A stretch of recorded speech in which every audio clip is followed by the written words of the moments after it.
This week, we're doing a contest. Need some ideas. Go. What about the Finnish disco dancing competition? Biscotti eating contest. What about a prediction contest? Yes. But what do we give away? What about the dish soap? Candles. We do have a lot of this sweet, tight Rafa gear. What Rafa gear? This Rafa gear. We've got more than enough. I barely have enough to make it through a day. Maybe if you didn't need a wardrobe change every 5 minutes. Look at you! You're being ridiculous. No, you're being ridiculous. The shipment came in. We're doing the contest.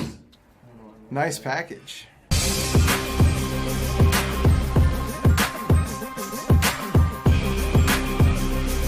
All right, guys, what's going on? Week number 12. Who's number one? Prediction contest details coming up at the end of this video. Stay tuned right now. Your rankings this week.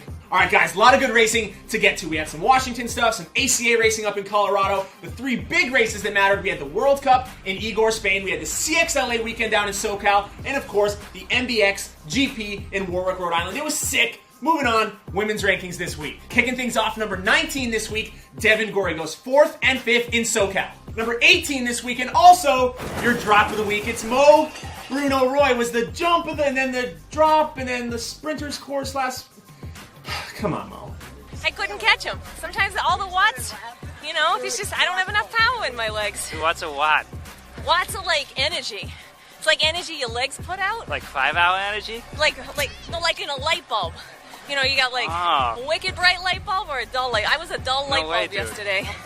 Number 10 this week, the French woman, Julie Kresniak, goes 3rd and 4th in SoCal. Now coming up in Bend, going to be her last weekend in the United States. A big race for her, a big race for her sponsor. Look for her to maybe finally get on that USGP podium. Number 9 this weekend, also your jump of the week, it's Andrea Smith, doubles up at MBX, takes 2 big wins. New England women are just smoking fast this season. Number 6 this week, Sue Butler goes 2nd place both days at the Cyclocross, carrying some good form now as we go back to the Northwest, her home territory ahead of next weekend's USGP. Number 4 this week, Meredith Miller takes both wins in Cyclocross. I'm playing imaginary darts with myself.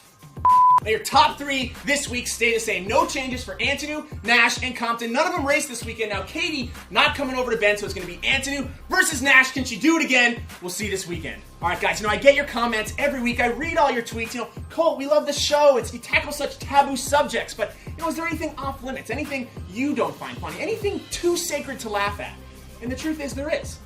Statistics. Now, what better way to stop the comic inertia than a little bit of mathematical friction? We compile a lot of data here at the show. These statistics, just a few of our favorites. Did you know that 7 out of 10 elite riders on Dugas tubulars pay for them themselves? Now, compare that to 10 out of 10 Masters riders on Dugas tubulars who make a fat 6-figure paycheck and like to rub it in your face. Now, this next one is a little bit messed up, but I encourage you, go look it up. It will come back true.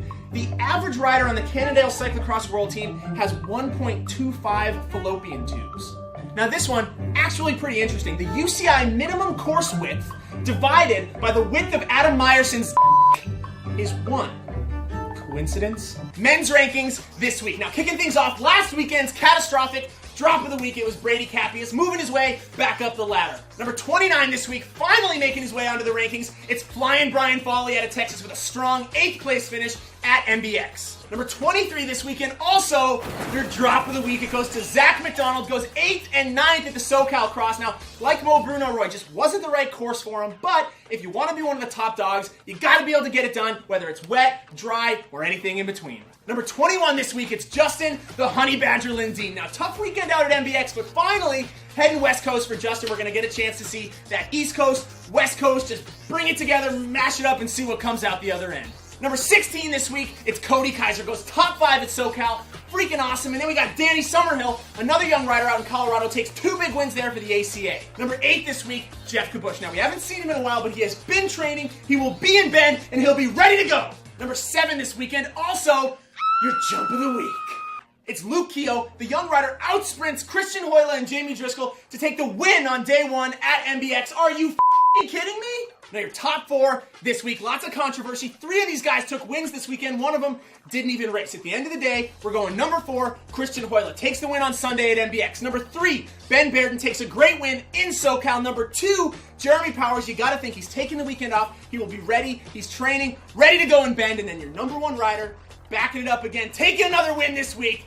It's Tim Johnson. Win, Tim. No, guys. Win, Tim. Guys. Win, Tim. Enough. It's Win, done. Tim. It's done. Win, Tim. All right, guys. That's a wrap. Big weekend coming your way. We're going live from the USGP in Bend. It's going to be sick now. Prediction contest. Let's get down to it. The rules and regulations all going to be down there, but basically comes down to 3 steps. First, you got to like this video on Facebook. Second, you got to go up to the top right-hand corner of the screen and log in. And third, I want to see your picks. So, top 5 men, top 5 women. The tiebreaker going to be the winning time of your elite men's winner. So pick the time, leave it down below. We will see you guys this weekend.